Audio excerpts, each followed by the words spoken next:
In the 1940s, after World War II, you're going to see the development of the suburbs. Suburbs had been around in the United States prior to World War II, but with the advent of the interstate highway system in the United States, their growth is going to take off exponentially, and with the more affordability of the car, that is also going to fuel the growth of suburbs as well.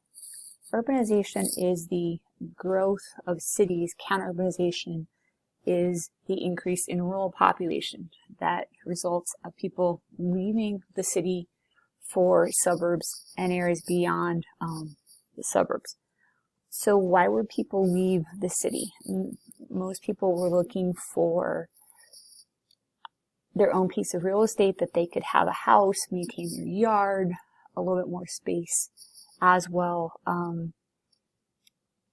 And because of real estate practices at the time, the majority of people, and lending practices by banks, the majority of people leaving the city for the suburban life were middle to upper class whites. You had some African Americans and other people of color moving to the suburbs, but it really depended on what part of the country you were living in. You're also going to see in the late 1950s what we call the exurbs. So you have the suburbs right outside the city or the periphery, but then beyond those suburbs, you're going to see development of more larger houses on more larger tracts of land, communities that were maybe gated, very more exclusive, where wealthier folks moved. And they will also be a result of this counter-urbanization. Telecommuting will come a little bit later with the advent of the internet in the early to mid 2000s, which people are doing quite a bit right now under their circumstances. But because of technology, people can work from home, and it's starting to catch on more than ever before. With the development of the interstate highway system, you're going to have another model of urban development called the peripheral model. Chauncey Harris is going to look at this explosion of the interstate and suburbs and develop a model on it. What he is going to argue is that you have a center city or inner city that has a ring of an interstate around it, usually called a beltway. And around that beltway, you will have development of suburbs. And the suburbs are linked to that inner city by the ring road. Here in Washington, D.C., you have 495, which is the ring road around the District of Columbia. And around this beltway, you're going to have what we call edge cities that develop. They are initially nodes of business and consumer services, so shopping centers, financial areas, banks, insurance companies, things like that. But over time, those cities are going to, those services are going to increase more, and they will become like mini cities in themselves. And often you will have specialized nodes that will develop hotels and restaurants that might develop around airports. So the areas that are right around BWI, around Baltimore, or around Dulles, you have some hotels that are right in that area right off of 28, some restaurants as well. So you've got nodes that will develop as well. So Tyson's Corner is our example of an edge city.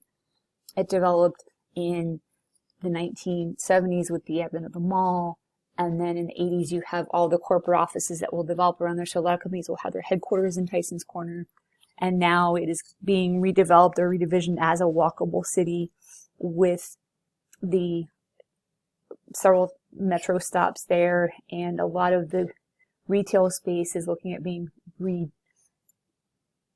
to be more having residential areas. So Tyson's is kind of going through a redevelopment as we speak. A lot of the corporate office space is now being turned into more residential areas. So we'll see where that goes. So a couple other things with the development of the suburbs. You have, as you get closer to the city, you're going to have more densely populated areas of the suburbs. As you get farther away from the city, you will have less populated areas. And that has a lot to do just with the size of the suburbs. People want to be outside the city, but not too far away, because they want to be able to commute in and have that taste of the suburbs, but not be too far out. And often what you're going to start to see is a change in how land use is being done done. So what was at one point agricultural land, large parts of Northern Virginia were used for dairy farms and vegetable farms that fed DC and parts of Maryland. They were now changed into suburbs where people went to school, ball fields, recreation areas, retail areas. So it's dramatically going to change. So in some respects, it's going to mirror services and opportunities that you would have in the city if you lived there instead, but now it's much closer. There are downsides to development of the suburbs. When you have people move from the city into the suburbs, the cities are going to lose a large tax base. So you're going to start to see this kind of division of poor and wealthy folks occur. So you do have this economic divide to a certain extent, but there has been a resurgence in about the last 15 years or so of more people moving back into the city, kind of achieve a more bit of a balance. But you do see, though, a big divide of more of the wealth is in the suburbs as opposed to in the cities, at least here in Northern Virginia and other places. So you do see a level of discrepancy in services and quality of schools and things like that because the tax base is not there necessarily in certain parts of cities as opposed to in the suburbs. So that has been an issue. Segregation in the suburbs, there has been an issue in regards to how the makeup of the suburbs and what it looks like. One, with the suburbs, you have had, particularly when they were first developed, with the federal government lending money, there were laws passed, regulations that really enabled more white families to afford loans and move into communities. And realtors purposely steered people of color away from certain neighborhoods, or would encourage a family of color to move into a white neighborhood. So then the white people would leave and they could make a profit by selling those houses. So you do have some segregation going on there. So that did become an issue. But prior to the suburbs, you did have more integration in the cities where you did have minority neighborhoods very close to white neighborhoods, or you had people living in the same neighborhood and it really wasn't much of a concern. But because of fears of property loss and just playing on racist ideology, you are going to see not so much of a mix of ethnicity in neighborhoods. That is changing more now, but when the suburbs first developed, you did not see much of a mixing of people of different ethnicities, but you did see a lot of segregation. But it still does happen today. You will see real estate agents steer people away at times. It is illegal, but it does happen. And you will also see land use that has been divided up based on governmental practices. So certain land is designated for industrial use, certain land is based for residential use, and things like that. But then you do have communities that are mixed use, so businesses and residential as well. Like One Loud is a great example. You do have commercial and residential in the same area, which is probably the way a lot of the developments are going now with the development of the suburbs. So more like the city. One thing that you have started to see is a lot of businesses have started to move out of the city into the suburbs because that's where the markets are. A lot of manufacturing has also moved into the suburbs or out past the suburbs because land is cheaper, and they can, and you also have more accessibility to workers as well. So that is one factor. Another factor is that services have been moved closer to their consumers. So you have businesses that have moved from the city into the suburbs as well.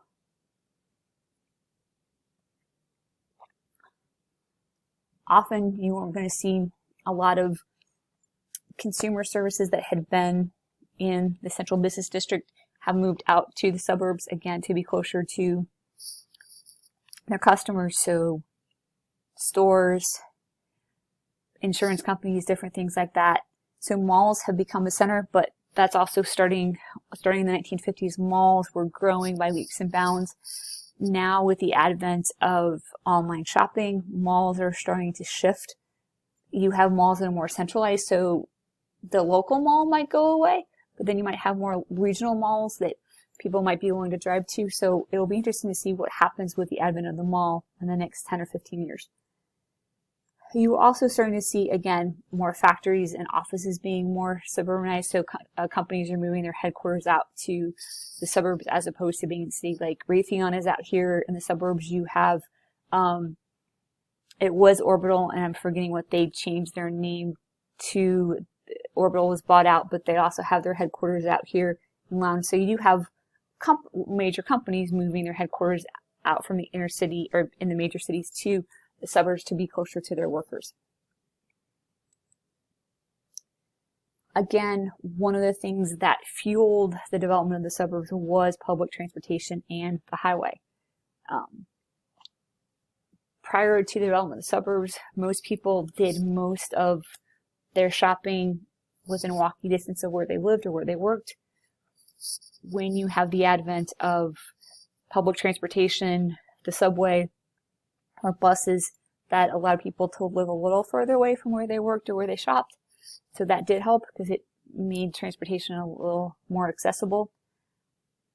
But as I already mentioned before, with the advent of the interstate highway system and railroads, people could commute into the city and then go back home, as well as people being able to drive cars. That increased the distance of how far people could live away from their job and commute and still have a lifestyle they desired. So that made a huge difference. And public transportation as well has impacted that. A lot of people will take metro into the district and then come back out into the suburbs. So it'll be interesting to see what happens in the Broadlands area and other parts of Ashburn with the metro almost being done. Will it spur a huge development like the county wants, hopefully will happen, or will it kind of just stay the way it is now? It'll be interesting to see what happens in the next 10 years or so. So how do cities adjust to this growing area of suburbs and things like that? European cities kind of work to limit the growth of cities. So they kind of have a boundary of how far cities can grow. They kind of call it green belt. American cities have had a harder time doing this because they want to develop land as much as possible. So that has been an issue. Portland has been one area that's been able to kind of balance that out by doing incentives to companies and things like that. As they've expanded, they put limitations on, so they've been able to balance that out as they have developed. And last but not least, we have what they call the rise of neo-urbanism. So what you've got is taking the advantage of people wanting to move into the cities. You've got master planning neighborhoods and recreational areas. So where maybe once you had a road, it becomes more walkable. Things are more secure. So people are living more in like maybe sections of a downtown area. And so you've got more festivals on the waterfront. So think of cities become more walkable. All the services that people need are right in their neighborhood or not too far away. So more like planned communities. Like Ruston would be a really early example of neo-urbanism, or Celebration, Florida, which was planned out in the 1980s. So everything's sustainable. It's good for the environment. It's not too large.